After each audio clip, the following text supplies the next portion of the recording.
ลื่นเสียงนี้เป็นคลื่นธรรมะจากใจส่งถึงบ้านไกลบ้านไกลฟังได้สุขใจล้ำยามดึกดื่นค่อนคืนมีงานต้องทำเป็นคลื่นสารธรรมเน้นย้ำธรรมะเพื่อใจเสียงคลื่นธรรมบอกหลักธรรมให้คลายความเหงาฟังเสียงธรรมะเบาเบาบอกเล่าถึงคนบ้านไกลสื่อธรรมะบอกลดละวางด้วยใจสื่อไปถึงสวงในเข้าใจหลักธรรมหลักดีลิ้วเพลงธรรมผูกสัมพันธ์จิตใจร่าเริงฟังสาระธรรมะบันเทิงรื่นเริงในชีวิตยามวันว่างเดินทางเยี่ยมสถานีนัดพบกันน้องพี่วันนี้วันดีวันเสาร์สวดมนต์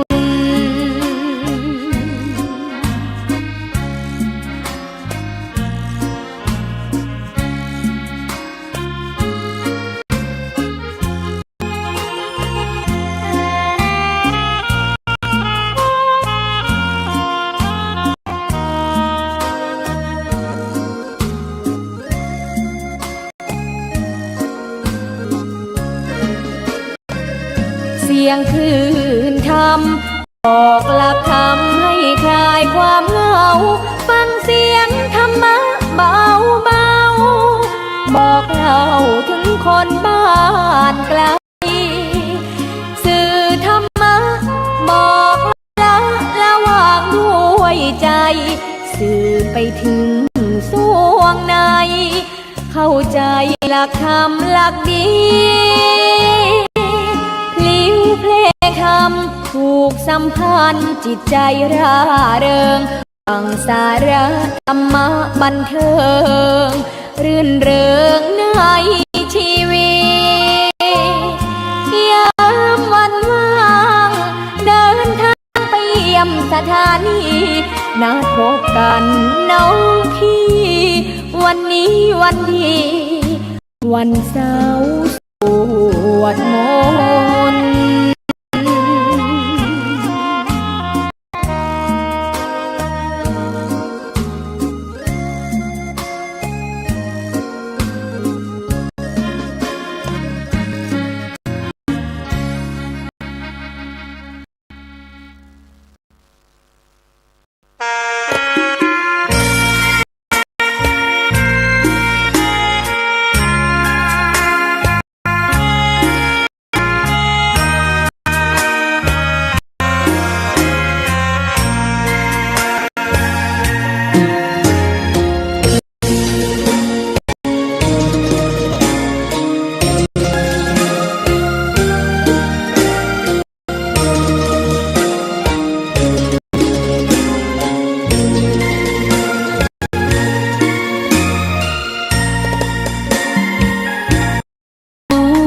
ดอกหนึ่งตึงใจไว้เพื่อบูชาแด่องค์พระศาสดาสัมพุทธเจ้ามีความงามเงียบไม่เปรียบเทียบเขาเทียบเราใครมองไม่งามช่างเขาเจ้าก็คือดอกความสัตย์ซื่อยึดถือความดีเป็นหลักใครรักไม่รักก็ไม่จมปลักมองมัวเมื่อโผล่พ้นน้ำก็เห็น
ารมี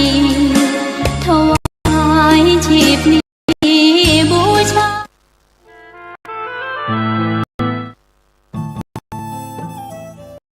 ท่านกำลังติดตามรับฟังสถานีวิทยุกระจายเสียงพระพุทธศาสนาแห่งชาติและสังคม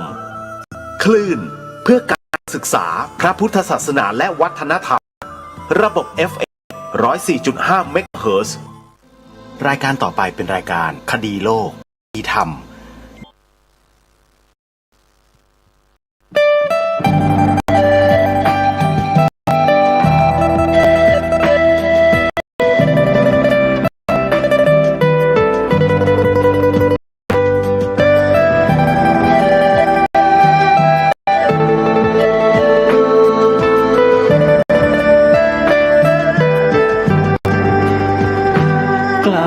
คิดก็ต้องกล้าทำอย่ากลัวถ้าทำความดีศึกษาปัญหาให้ทันท่วงทีเมืองไทยจะพัฒนากว่านี้รายการดีๆคดีโลกคดีธรรมขอรำพันบรรยายความคิดเครื่องหมายแห่งสีสามงามถนัดขาวคือบริสุทธิ์สีสวัสดิ์หมายพระไตรรัตน์และธรรมะคุ้มจิตใจแดงคือโลหิตเราใสซึ่งยอมสละได้เพื่อรักษาชาติศาสนาน้ำเงินคือสีโสภาอันจอมประชาโปรดเป็นของส่วนองค์จากริ้วเข้าเป็นไตรรงค์จึงเป็นทรงที่รักแห่งเราชาวไทยทหารอวตารนำไปยงยุทธวิชัยวิชูเกียรติสยาม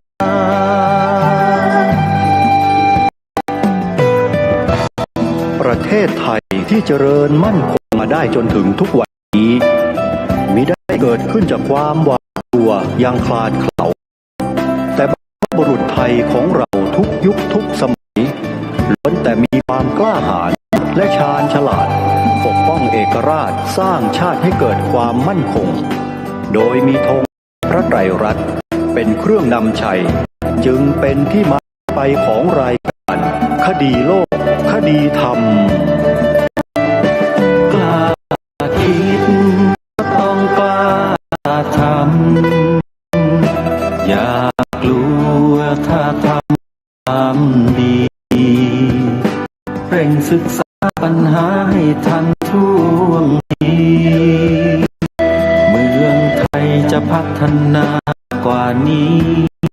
รายการดีๆคดีโลกคดีธรรมรายการดีๆคดีโลกคดีธรรม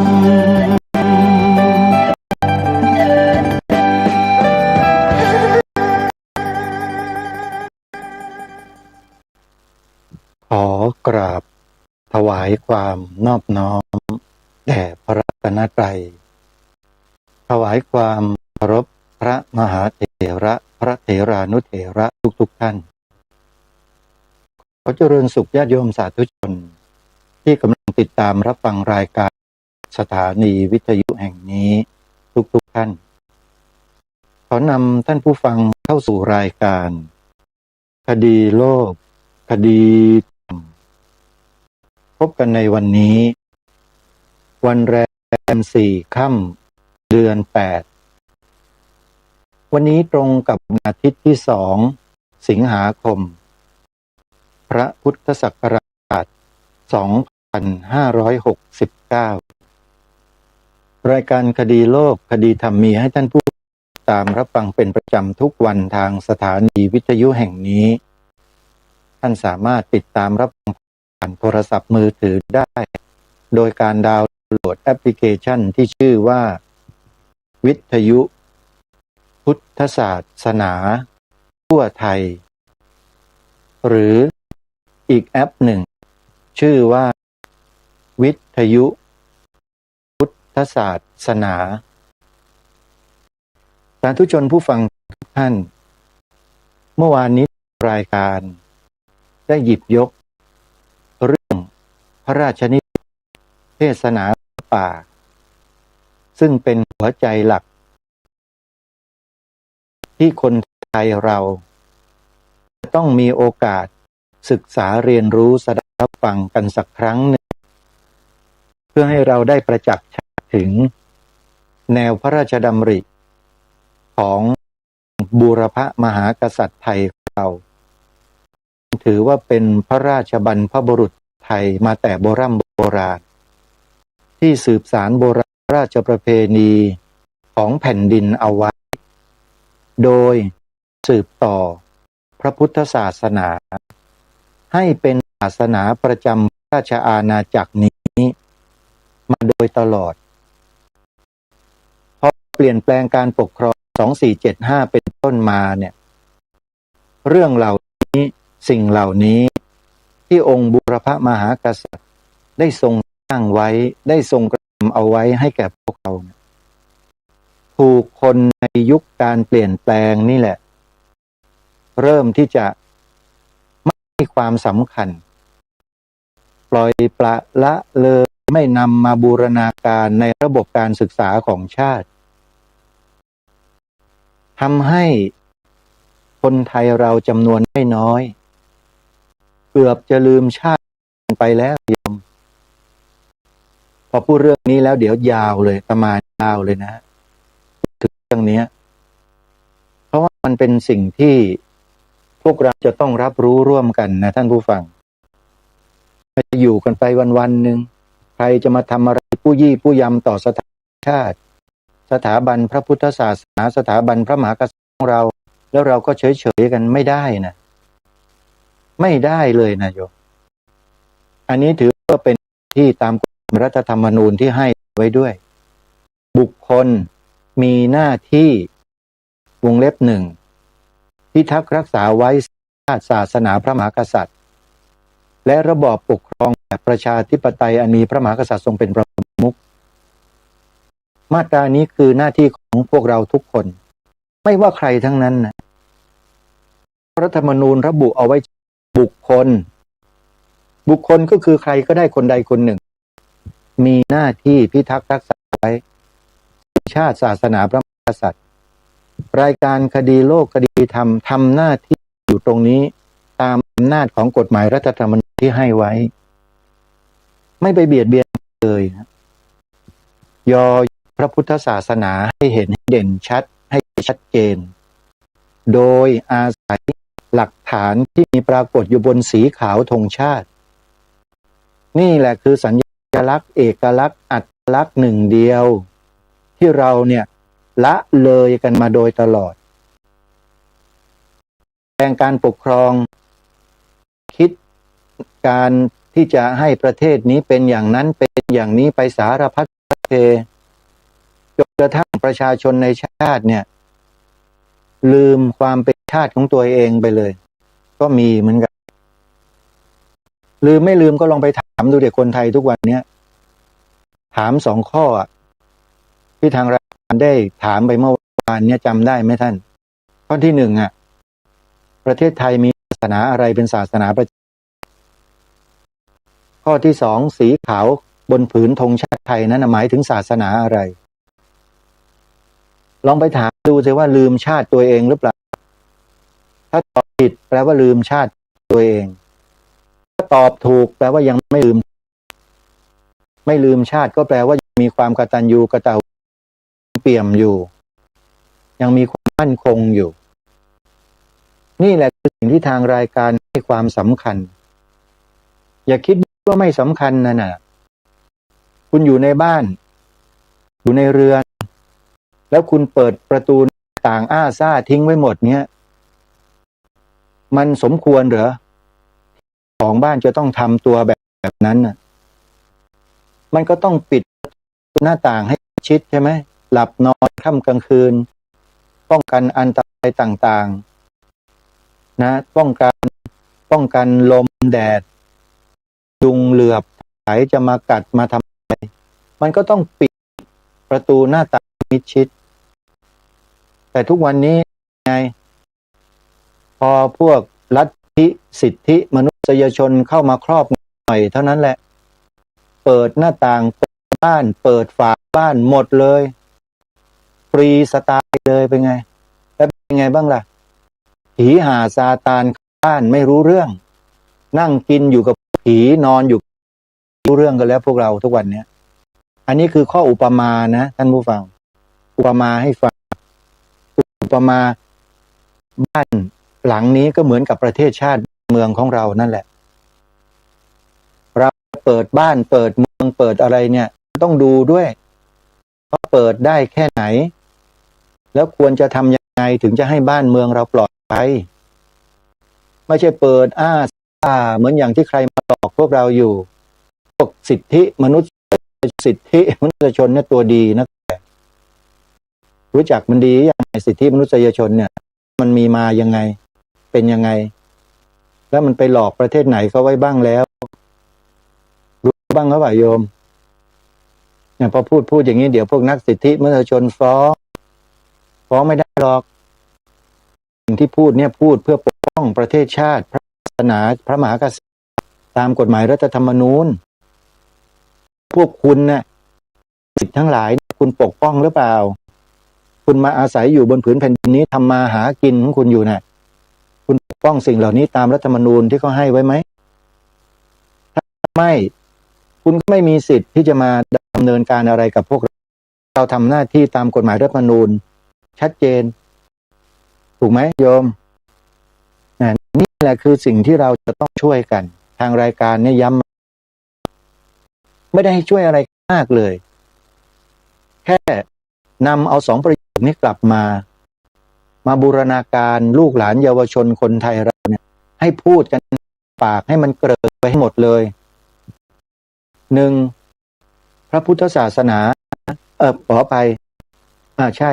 พระพุทธศาสนาเป็นศาสนาประจำชาติของเรานี่คือประโยคที่1ประโยคที่2สีขาวในธงชาติไทยหมายถึงพุทธศาสนาเท่านั้นสอนลูกหลานสอนเด็กเยาวชนทั้งบ้านทั้งเมืองให้ตีความหมายสีขาวให้เป็นแบบนี้คือถูกต้องเท่านั้นเท่านี้นะแปลอย่างอื่นไม่ได้นะโยมอย่าเที่ยวไปเปิดประตูหน้าต่างเปิดฝาบ้านให้ผีหาซาตานมันเข้ามาสิพวกเรานี่ตัวดีนั่งไปเปิดเขาว่ารู้ตัวกันบ้างหรือยังที่ให้ทำเนี่ยคือให้ปิดประตูหน้าต่างให้ดีไม่ใช่ว่าเราไปรังเกียจเขาไม่ใช่แต่ป้องกันตัวเราเองไงเพราะฉะนั้นใครที่เคยตำหนิเคยว่าเคยด่าเคยเสียดสีรายการคดีโลกคดีธรรมเอาให้รู้ตัวไว้ด้วยนะให้รู้ไว้ด้วยนะไม่ต้องให้พูดนะว่าคือใครนะเพราะฉะนั้นผู้ฟังทุกท่านรายการก็จะย้ำในเรื่องนี้โดยตลอดเพราะมันเป็นสิ่งที่มีความสำคัญมากพวกเรามาถูกนักสิทธิมนุษยชนเนี่ยกล่อมเกลากันจนลืมหูลืมตากันขึ้นเป็นม้าอารีโดนพวกผีเบียดออกนอกคอกกันหมดแล้วทีนี้ทำไงล่ะพอมาแล้วพวกนั้นเนี่ยพอมันอยู่ไม่ยอมให้เข้านะจิตใจมันไม่เหมือนเรากันนะจะบอกให้นะจิตใจคนพวกนั้นน่ะมันเห็นแก่ตัวกันสุดจะบอกให้พวกเราคนไทยนี่ถูกสอนมาความเมตตากรุณาปราณีเอื้อเฟื้อเผื่อช่วยเหลือผู้อื่นเราก็ช่วยตามที่เราช่วยได้เราก็ต้องระมัดระวังตัวพวกเราด้วยไม่ใช่ให้คนมายึดบ้านยึดเมืองไปหมดด้วยวิธีการมากมายหลากหลายที่ทางรายการนำเสนอเนี่ยแล้วทางรายการก็ให้พวกเรามาช่วยป้องกันไม่ให้มันเกิดเห็นไหมถ้าเราไม่ทำกันอย่างนี้เดี๋ยวสีขาวธงชาติเปลี่ยนจริงๆเปลี่ยนแน่นอนธงประจำเมืองหลวงของประเทศไทยคือธงประจำ นครเขายังเปลี่ยนได้เลยวันนี้ไปดูดิที่หน้าศาลาว่าการกรุงเทพธงกรุงเทพมหานครเป็นสีขาวโยมแท้จริงถูกต้องคือสีขาวก็ไม่รู้ไปไปเล่นแร่แปรธาตุกันอยู่ในสภากทมน่ะแล้วก็ทำให้สีขาวหายกลายเป็นสีเขียวซาอุดิอาระเบียเต็มหมดเลยซึ่งพวกเราคนไทยจำนวนมากไม่รู้นัยยะที่แอบแฝงอยู่ในการกระทำของคนพวกนี้ไม่รู้เลยไม่ได้เพราะมันไม่มีหลักฐานที่จะตัวตนมายืนยันได้เพราะมันเป็นเรื่องของความคิดไงแนวความคิดความคิดเขาอีกแบบหนึ่งไม่ใช่เหมือนไทยเรานะคนที่ทำแบบนี้ก็พูดอยู่ตลอดว่าถ้าใครต้องการจะทราบข้อมูลเรื่องลึกการรู้จริงๆเนี่ยโยมจดเบอร์โทรศัพท์ของอปปส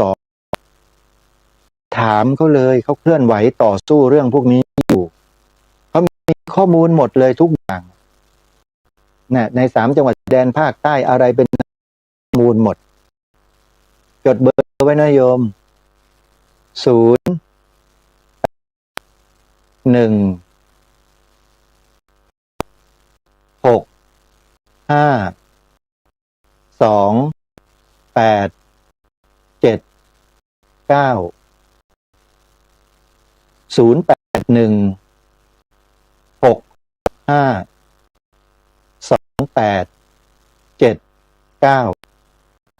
ถ้าหากท่านใดต้องการรู้ข้อมูล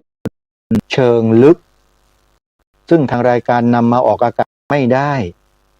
ตัวบุคคลชื่อนามสกุลอยู่ที่ไหนใครยังไงแบบไหนอะไรมีข้อมูลฐานยังไงอปปสเขามีหมดกระบวนการที่การทำลายล้างมีทุกอย่างโยมไปสืบเสาะถามทางอปปสดูได้เลยก็ทราบแล้วทีนี้ท่านจะตัดสินกันยังไงจะเดินหน้าไปด้วยกันช่วยร่วมด้วยช่วยกันหรือท่านจะนั่งเฉยๆไม่รู้ไม่ชี้อันนี้ตัดสินใจกันเองรายการไม่มีสิทธิ์ไปบังคับทั้งสิ้นได้แต่นำข้อมูลข้อจริงมานำเสนอในรายการเท่านั้นส่วนท่านจะตัดสินใจกันอย่างไรเป็นนิดของแต่ละท่านทุกท่านคนเลยจะช่วยชาติบ้านเมืองช่วยพระบวรพุทธศาสนาช่วยกันพระมหากษัตริย์ให้มีความเจริญและมั่นคงต่อไปด้วยกันไหมหรือจะปฏิเสธจะอยู่เฉยๆไม่ยุ่งเกี่ยวขออยู่คนเดียวเงียบๆก็แล้วแต่โยมไม่มีใครว่าอะไรแต่ขอให้รู้ข้อมูลเท่านั้นแหละทางรายการมีหน้าที่ใครต้องการรู้เชิงลึกก็อปปสนั่นแหละเขามีข้อมูลแน่นอนนะอันนี้ก็ฝากไว้กลับเข้ามาสู่เนื้อหาสาระวันนี้ที่ตั้งใจพูดภาษามาได้2 วัน3 วันนี้แหละนะการเข้าพรรษาของพระสงฆ์เนี่ยโยมมีเรื่องซึ่งเป็นต้นเรื่องมาตั้งแต่ครั้งสมัยพุทธกาลโน้นนะซึ่งนี้จะนำมาเล่าให้ฟังวันเข้าพรรษาเนี่ยมันเป็นวันที่พระสงฆ์ที่จาริกเดินธุดงค์ธรรมญาตราเผยแผ่พระศาสนาอยู่ตลอดชาติเนี่ยแม้แต่ฤดูฝนที่ชาวนาชาวสวนชาวไร่เขาทำกันก็ไปเดินเหยียบกล้าของเขาตายก็มาฟ้องพระสัมมาสัมพุทธเจ้าพระสัมมาสัมพุทธเจ้าก็เลยทรงมีพระบรมพุทธานุญาตสงฆ์เราเนี่ยจาริกในช่วงฤดูฝนจำพรรษาอันนี้คือที่มาคร่าวๆนะรายละเอียดก็จะเล่าให้ฟังทีนี้กลับมาสู่กิจกรรมของพระสงฆ์ทำกันทุกปีในช่วงวันแรม1 ค่ำเดือน 8คือวันเข้าพรรษาทุกปี มันมีสาระยังไงวันเข้าพรรษานั้นเป็นวันสำคัญในทางศาสนาอีกวันหนึ่งของพระสงฆ์ฝ่ายเถรวาทซึ่งคณะสงฆ์ฝ่ายเถรวาทก็คืออย่างอาตมาภาพครูบาอาจารย์ทั้งหลายทั้งปวงจากนี้เรียกว่าเถรวาทจะอธิษฐานจะพักประจำอยู่ณที่ใดที่หนึ่งตลอดระยะเวลาฤดูฝนที่มี3 เดือนตามที่พระวินัยบัญญัติไว้ไม่ไปค้างแรมที่อื่นตั้งแต่แรม1 ค่ำเดือน 8ถึง15 ค่ำเดือน 11วันเข้าพรรษาในปีนี้ตรงกับวันที่30 กรกฎาคมพระพุทธศักราช 2569 การเข้าพรรษาเป็นช่วงเวลาที่พระสงฆ์จะมีโอกาสศึกษาพระธรรมวินัยและปฏิบัติธรรมอย่างเต็มที่โดยพระสงฆ์จะใช้เวลาส่วนใหญ่ในการเจริญสมาธิศึกษาพระปริยัตินอกจากนี้ยังมีโอกาสที่จะได้เผยแผ่ธรรมะแก่ประชาชนได้อีกด้วยโดยวันเข้าพรรษานั้นสำคัญทางพระพุทธศาสนาที่ต่อเนื่องวันอาสาฬหบูชาซึ่งพุทธศาสนิกชนชาวไทยทั้งพระมหากษัตริย์และทั่วไปได้ร่วมกันสืบทอดประเพณีปฏิบัติการทำบุญในวันเข้าพรรษามาช้านานตั้งแต่สมัยกรุงสุโขทัยท่านฟังขอหยุดตรงนี้นิดนึงนี่แหละคือคนไทยเราในยุคปัจจุบันเราศึกษาประวัติศาสตร์ในตำรามีแค่สุโขทัยเท่านั้นเวลาจะนำเสนอเผยแพร่กันก็เผยแพร่อยู่แค่สุโขทัยเท่านั้นเองถูกปิดกั้นสมองเอาไว้แค่สุโขทัยแต่จริงๆแล้วมีไกลกว่านี้อีกเป็นพันปีนะเดี๋ยวจะมาเรียนทีหลังเอาเรื่องนี้ให้เข้าใจก่อนประวัติวันเข้าพรรษาวันเข้าพรรษาเมื่อครั้งพุทธกาลพระพุทธเจ้าประทับอยู่ณวัดเวรุวันเมืองราชคฤห์พอถึงฤดูฝนพระภิกษุส่วนใหญ่ก็อยู่ประจำที่เช่นเดียวกับนักบวชนอกพระพุทธศาสนาที่มักจะถือเป็นประเพณีปฏิบัติอยู่จำพรรษามาตั้งแต่ก่อนพุทธกาลแล้วปรากฏว่ามีภิกษุกลุ่มฉัพพคี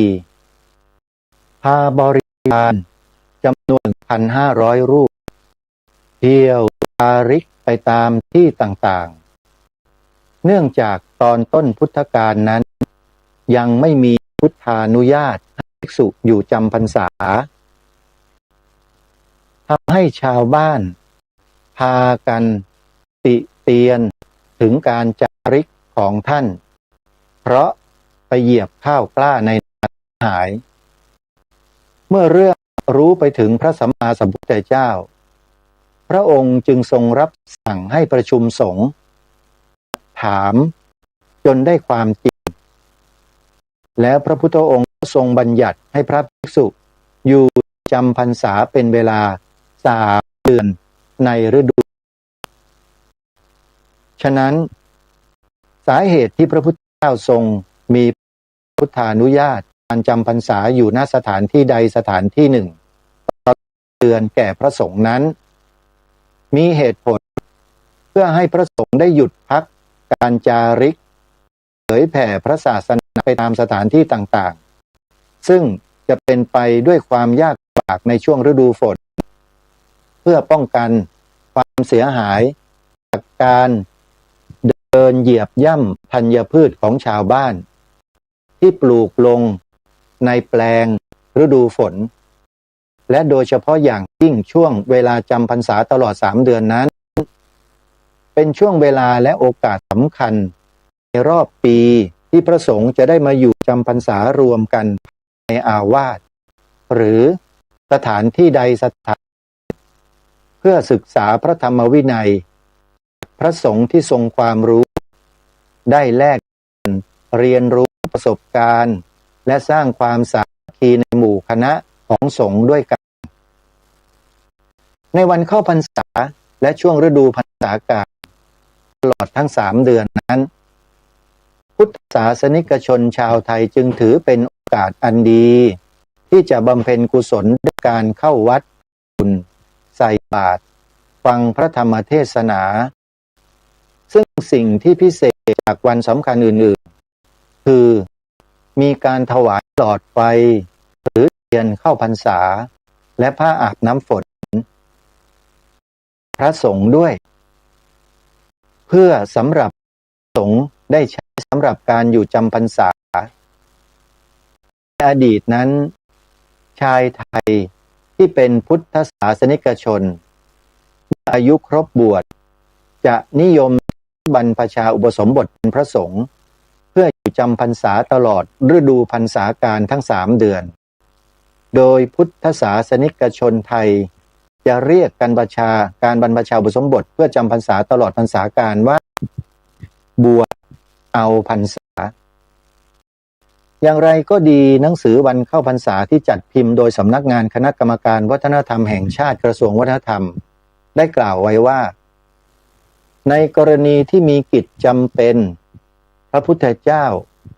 ก็ทรงได้ประทานอนุญาตให้พระภิกษุไปค้างคืนที่อื่นได้คราวละไม่เกิน7 วันโดยไม่ถือว่าเป็นอาบัติเรียกว่าเป็นเหตุพิเศษหรือสัตตาหะกรณียขออภัยท่านผู้ฟังสัตตาหะกรณีกิจซึ่งมีอยู่4 ประการเมื่อสหธรรมิกทั้ง5คือภิกษุณีสิกขมานาสามเณรีผู้มีอายุ18 ปีและอีก2 ปีจะครบบวชเป็นภิกษุณีสามเณรสามเณรีหรือบิดามารดาป่วยเพื่อพยาบาลได้2ไปเพื่อยับยั้งเพื่อนสหธรรมิกที่อยากศึกมิให้ศึกได้3ไปเพื่อกิจของสงฆ์เช่นหาอุปกรณ์ซ่อมกุฏิวิหารที่ชำรุดทรุดโทรมได้4ไปเพื่อฉลองศรัทธาทายกทายิกาที่เขาส่งตัวมานิมนต์ไปร่วมงานบำเพ็ญบุญได้นอกจากนั้นวันยังยกเว้นสำหรับพระภิกษุที่ประสบเหตุดังต่อไปนี้แม้จะเป็นระหว่างพรรษาก็สามารถหลีกไปที่อื่นได้โดยบัตรแต่ขาดพรรษาคือถูกสัตว์ร้ายรบกวนหรือเบียดเบียนถูกรบกวนหรือขบกัดถูกโจรเบียดเบียนหรือปล้นตีถูกปีศาจรบกวนเข้าสิงหรือฆ่าชาวบ้านที่ให้ความอุปถัมภ์ไม่สามารถอุปถัมภ์ได้ต่อไปเพราะย้ายถิ่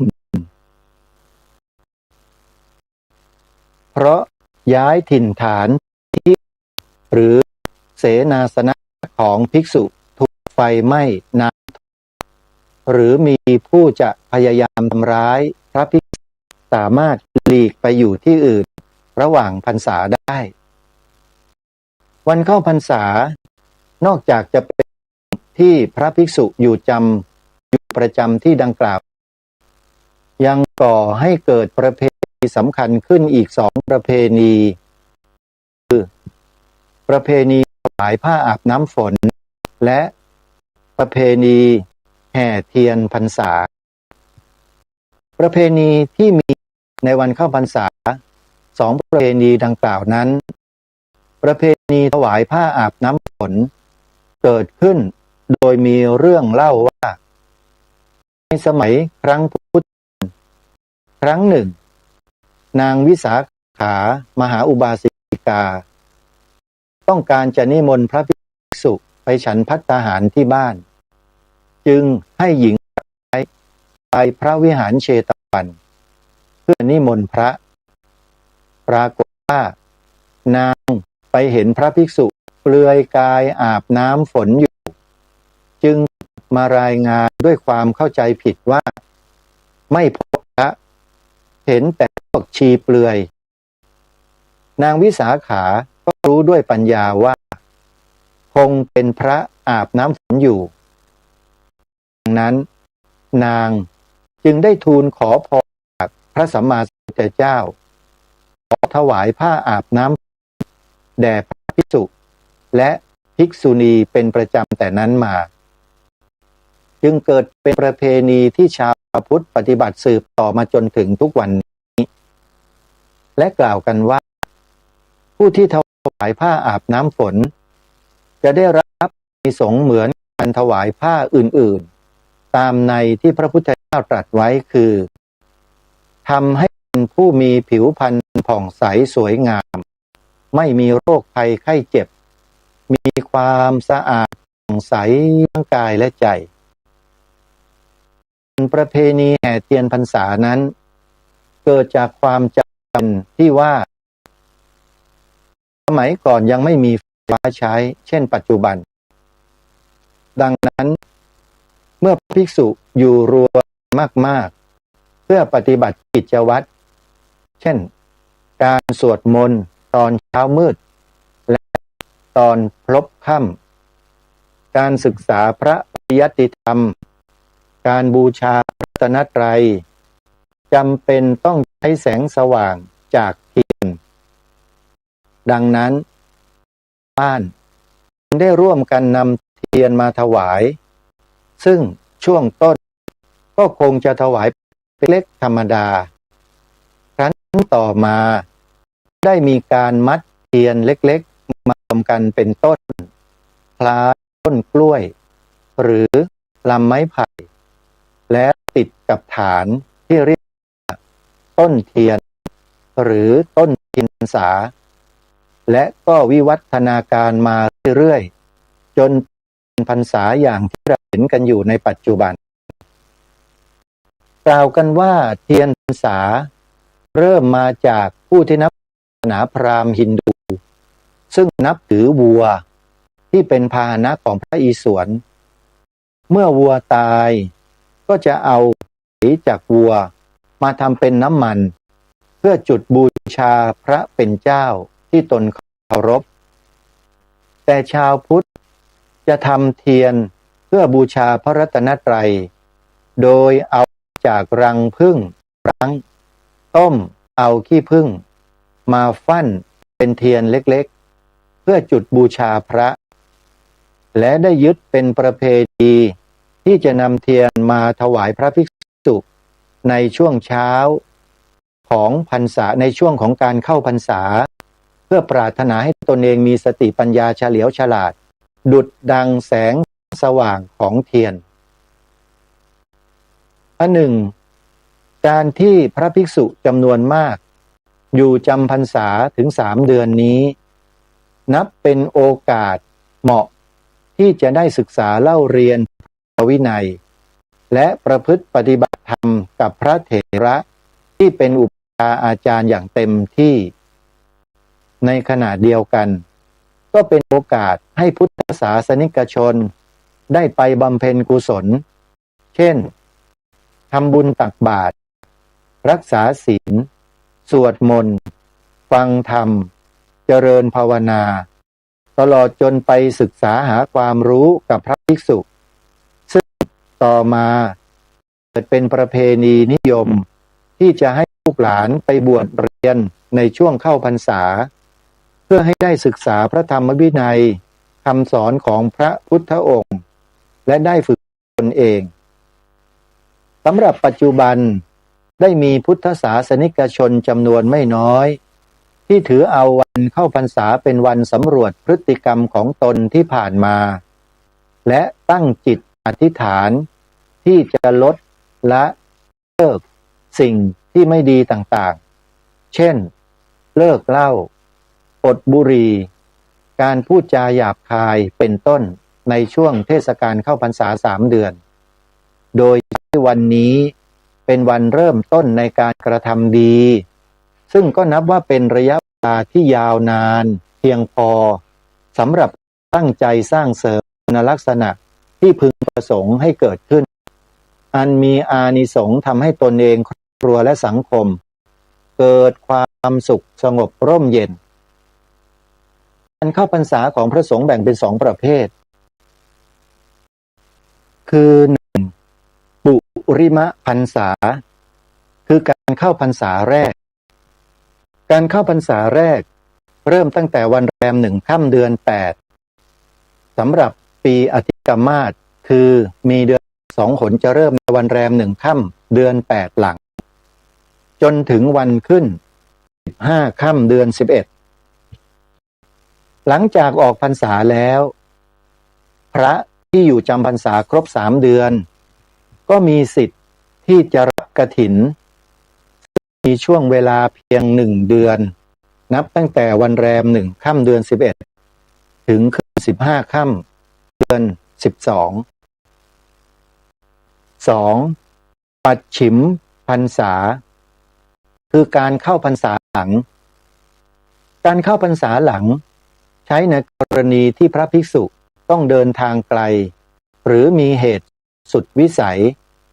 ให้กลับมาเข้าพรรษาแรกในวันแรม1 ค่ำเดือน 8ทันต้องรอไปเข้าพรรษาหลังคือวันแรม1 ค่ำเดือน 9แล้วจะไปออกพรรษาในวันขึ้น10 ค่ำเดือน 12ซึ่งเป็นวันหมดเขตทอดกฐินพอดีดังนั้นพระภิกษุที่เข้าชิมพรรษาหรือพรรษาหลังจึงมีโอกาสได้รับผ้ากฐินแต่ก็ได้พรรษาเช่นเดียวกับพระภิกษุที่เข้าปุริมพรรษาเหมือนกัน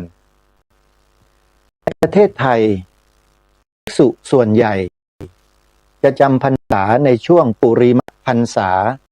หรือพรรษาแรกมากกว่าปัจฉิมพรรษาหรือพรรษาหลังยกเว้นพระภิกษุที่อาพาธหรือมีกิจจำเป็นจึงจะอธิษฐานจำพรรษาในช่วงปัจฉิมพรรษาส่วนการที่มีเดือน8 2 หนหรือปีอธิกมาสก็เพราะเป็นการนับจันทรคติซึ่งแต่ละปีจะมีจำนวนวันน้อยกว่าการทางสุริยคติการนับวันตามแบบปัจจุบันทำให้ต้องเพิ่มเดือนในบางปีเพื่อชดเชยจำนวนวันที่หายไปมิให้ปีจันทรคติและสุริยคติพลาดเคลื่อนกันไปมากความเป็นมาของวันเข้าพรรษาเกิดขึ้นความสำคัญและประโยชน์ของการเข้าพรรษาการเข้าพรรษาเป็นประเพณีปฏิบัติที่สำคัญของพระพุทธศาสนามีประโยชน์ทั้งต่อพระสงฆ์พุทธศาสนิกชนดังต่อไปนี้ 1. ช่วงเข้าพรรษานั้นเป็นช่วงเวลาที่ชาวบ้านประกอบอาชีพไร่นาดังนั้นการกำหนดให้พระภิกษุสงฆ์หยุดการเดินทางจาริกไปในสถานที่ต่างๆก็จะช่วยให้พันธุ์พืชของต้นกล้าหรือสัตว์เล็กสัตว์น้อยไม่ได้รับความเสียหายจากการเดินธุดงค์ 2. หลังจากเดินทางจาริกไปเผยแผ่พระพุทธศาสนาระยะเวลา 8-9 เดือนช่วงเข้าพรรษาเป็นช่วงที่ให้พระภิกษุสงฆ์ได้หยุดพักผ่อน 3. เป็นเวลาที่พระภิกษุสงฆ์จะได้ประพฤติปฏิบัติธรรมสำหรับตนเองและศึกษาเล่าเรียนพระธรรมวินัยตลอดจนเตรียมการสั่งสอนให้กับประชาชนเมื่อถึงวันออกพรรษา 4. จะได้มีโอกาสสอบอบรมสั่งสอนขออภัยเพื่อจะได้มีโอกาสอบรมสั่งสอนและบวชให้กับกุลบุตรผู้มีอายุครบบวชอันเป็นกำลังสำคัญในการเผยแผ่พระพุทธศาสนาต่อไป 5. เพื่อให้พุทธศาสนิกชนได้มีโอกาสบำเพ็ญกุศลเป็นพิเศษ เช่น การทำบุญตักบาตรหล่อเทียนพรรษาถวายผ้าอาบน้ำฝนรักษาศีลเจริญภาวนาถวายจตุปัจจัยทายธรรมงดเว้นอบายมุขและมีโอกาสได้ฟังพระธรรมเทศนาตลอดเวลาเข้าพรรษาอานิสงส์แห่งการจำพรรษาเมื่อพระภิกษุอยู่จำพรรษาครบ3 เดือนได้ปวารณาแล้วย่อมจะได้รับอานิสงส์แห่งการจำพรรษา5 อย่างตลอด1 เดือนนับแต่วันออกพรรษาเป็นต้นไปคือ 1. เที่ยวจาริกไปโดยไม่ต้องบอกลาตามสิกขาบทที่ 6 แห่งอเจลกวรรคปาจิตตียพันธ์ 2. เที่ยวจาริกไปโดยไม่ต้องถือไตรจีวรไปครบสำรับ 3. ฉันคณะโพธิและปรัมปรโพธิได้ 4. เก็บอติเรกจีวรได้ตามปรารถนา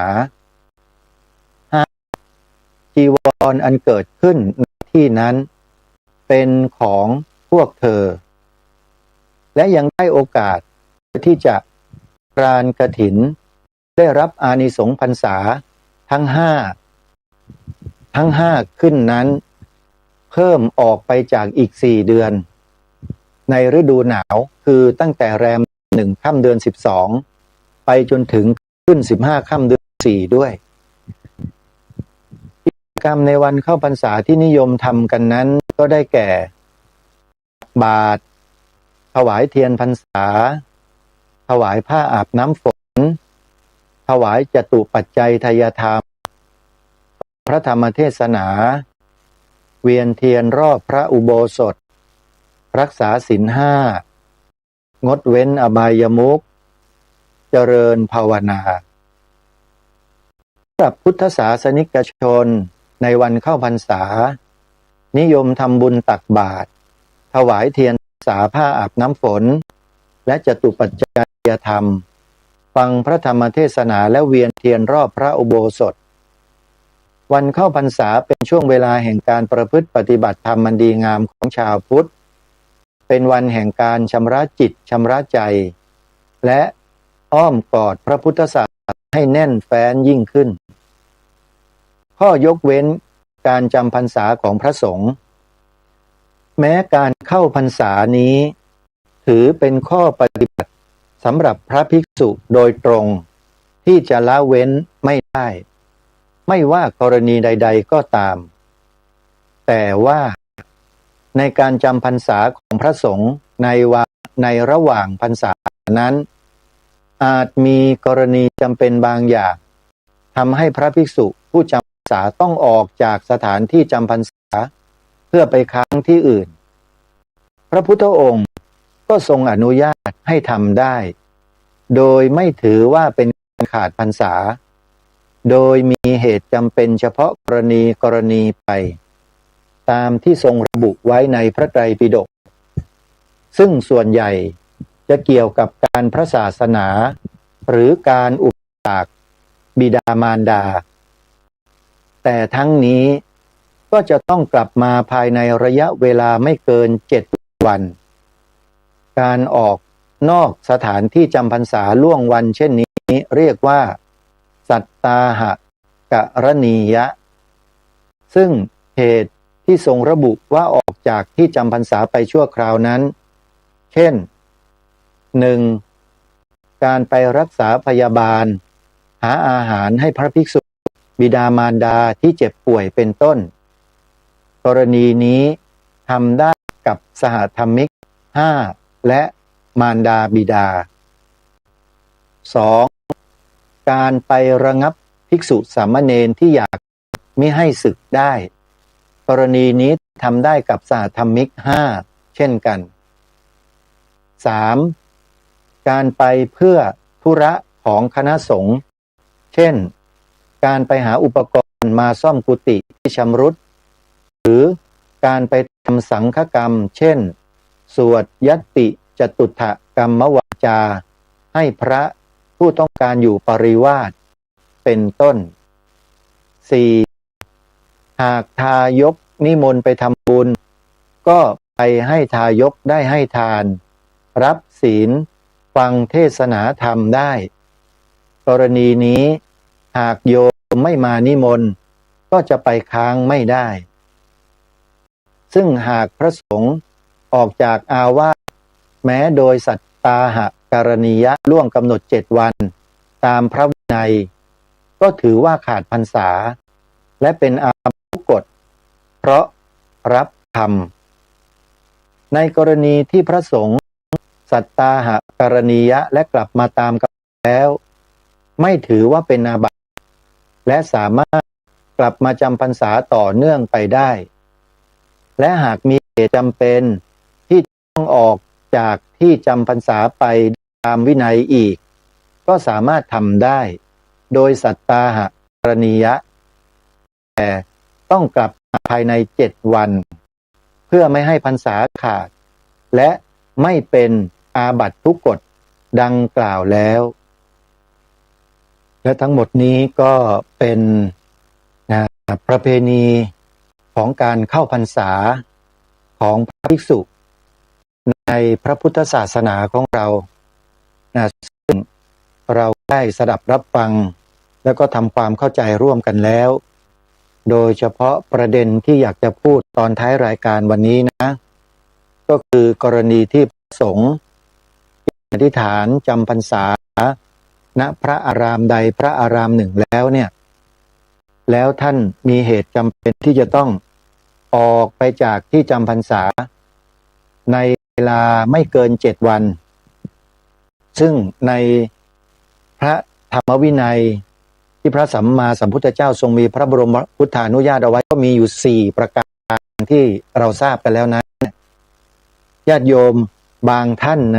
นพอรู้ว่าช่วงนี้เป็นช่วงจำพรรษาโยมก็ไม่มีความรู้เรื่องของพระธรรมวินัยเห็นพระท่านค้างแรมค้างคืนไปทำกิจที่นู่นที่นี่เห็นไปนู่นไปนี่กันโยมก็ไปสงสัยท่านบางคนก็เอ่ยปากตำหนิพระอะไรภาษามาเที่ยวไปนู่นไปนี่ได้อย่างไรนี่ท่านไม่เข้าใจไงโยมอันนี้ต้องเข้าใจนะโยมนะถึงแม้ว่าจะจำพรรษาอยู่ก็จริงแต่เมื่อมีกิจตามที่เราได้สดับรับฟังไปเมื่อสักครู่นี้พระสัมมาสัมพุทธเจ้าก็ทรงอนุญาตให้สัตตาหการณียะไปได้7 วันต้องกลับมาก่อนอรุณขึ้นในวันที่7นี่อย่าให้อรุณขึ้นนะกลับเข้ามาในพระอารามที่ตัวในฐานพรรษาก่อนจะไม่ถือว่าขาดพรรษาและไม่ต้องอาบัติทุกกฎด้วย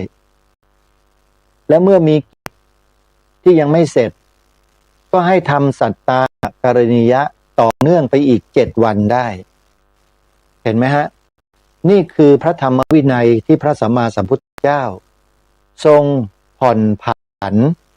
ให้พระภิกษุเราถือปฏิบัติเรียกว่าแบบสายกลางมัชฌิมาปฏิปทาญาติโยมไม่ใช่เคร่งตึงซะจนขยับตัวกันไม่ได้ไม่มีหรอกที่พระสัมมาสัมพุทธเจ้าทรงให้เรากระทำกันเช่นนั้นน่ะไม่มีโยมมีแต่ไอ้พวกเราเนี่ยกันเองเคร่งกันไม่เข้าท่าพระพุทธเจ้าไม่ได้เคร่งนั้นซะหน่อยเอาให้มันพอดีโยมตามที่พระองค์ได้ทรงบัญญัติเอาไว้อะไรบัญญัติไว้อย่างไงก็ปฏิบัติอย่างนั้นทรงอนุญาตไว้อย่างไรเราก็ทำตามที่พระพุทธองค์ทรงอนุญาตอย่างนั้นไม่ใช่ไปฝืนกันซะจนไปไม่ได้ลาไม่ได้พ่อแม่เป็นไงช่างไปไม่ได้อะไรอย่างเงี้ยเนี่ยอย่างนี้มันก็แย่สิฮะศาสนาไปไม่รอดนะถ้าเจอกันแบบนี้เข้าเห็นไหมเนี่ยโยมต้องเข้าใจด้วยนะต้องเข้าใจพระสัพพัญญุตญาณของพระสัมมาสัมพุทธเจ้าของเราด้วยพระพุทธองค์เนี่ยไม่ใช่ ศาสดาของศาสนาอื่นนะโยม ศาสดาของศาสนาอื่นๆเนี่ยโยมไปดูคำสอนสิเขาสอนกันอยู่ว่าสอนให้ทำอะไรกันยังไงแบบไหนโยมไปดูได้เลยไปศึกษาดูแล้วจะเห็นข้อแตกต่างที่ชัดเจนเลยองค์สมเด็จพระสัมมาสัมพุทธเจ้าของเราเนี่ยไม่ได้มีคำสอนบังคับสาวกว่าต้องอย่างนั้นอย่างนี้ต้องอย่างนั้นไม่ได้อย่างนี้ไม่ได้อะไรไม่ได้ไม่มีแต่จะสอนตรัสสอนว่าทำอย่างนี้จะต้องผิดอย่างนี้นะแล้วเธอก็จะต้องปฏิบัติแบบนี้ไขอย่างนี้นี่มีทางออกให้หมดเลยพระวินัย227ข้อเนี่ยทรงบัญญัติให้ถือปฏิบัติกันหมดถ้าต้องอาบัติอย่างนี้ต้องแสดงอย่างนี้ต้องเข้าอยู่อย่างนี้ต้องลาสิกขาไปอย่างนี้เห็นไหมนี่คือพระธรรมวินัยถ้าพวกเราเนี่ยนะปฏิบัติตามพระธรรมวินัยกันจริงๆเนี่ยปัญหามันไม่เกิดหรอกสังคมเราอะทีนี้ไอ้พวกเราพวกไม่รู้เยอะแล้วก็มาเที่ยวชี้มันจึงเกิดปัญหากันอยู่ทุกวันนี้ไงฝากไว้ให้คิดนะช่วยกันรักษาสิ่งดีไว้อย่ามาทำลายกันเองโยมเวลาหมดลงแล้วไว้พบกันใหม่ในวันพรุ่งนี้นะวันนี้อาตมาทำบุญ100 วันให้หลวงนาอนุโมทนาบุญกับญาติโยมทุกท่านที่ได้โอนปัจจัยมาบุญอาตมาก็ได้มอบถวายให้พระสงฆ์ที่ท่านมาร่วมสวดร่วมฉันเพลใบกับกองบุญเรียบร้อยแล้วอานิสงส์บุญใดเกิดขึ้นก็ขอให้ญาติโยมทุกท่านที่ทำบุญมานะได้รับอานิสงส์แห่งบุญนั้นทุกท่านทุกคนด้วยเถิดขออนุโมทนาสาธุบัดนี้ต่อไปมาก็จะกลับไปดูแลเรื่องศาลาปฏิบัติธรรมต่อแล้วก็จะเชิญชวนญาติโยมร่วมบุญกันต่อนะขอความสุขความสวัสดีจงมีแด่ท่านผู้ฟังทุกท่านทุกคนเถิดขอเจริญพรที่จบไปแล้วนั้นเป็นรายการคดีโลกคดีธรรมดำเนินรายการโดยพระครูประหลัดนรงค์ฤทธิ์